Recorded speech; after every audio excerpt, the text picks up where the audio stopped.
பழனி கோயில், அருள்மிகு தண்டாயுதபாணி சுவாமி கோயில், முருகனின் 6 தலங்களில் ஒன்றாக பிரசித்தி பெற்றது. நவபாஷாணம் தெய்வச் சிலை, அதன் அமைதியான மலையின் இருப்பிடம், சித்த மருத்துவ மரபுகள் மற்றும் பாத யாத்திரை பக்தர்கள், குறிப்பாக பக்தர்கள் போன்றவற்றால் அறியப்படுகிறது.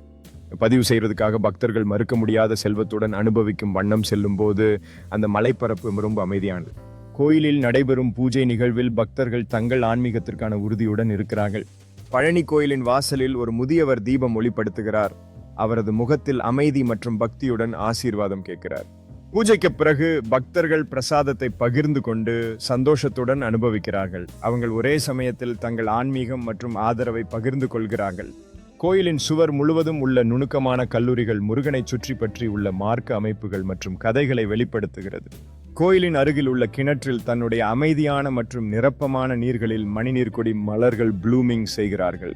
கோயிலின் வெளியே உள்ள குடும்பங்கள் ஒருங்கிணைந்து கடந்த சந்திப்புகளை பகிர்ந்து கொண்டு மகிழ்ச்சி உணர்வு மற்றும் ஆன்மீகத்தை உருவாக்குகிறார்கள்.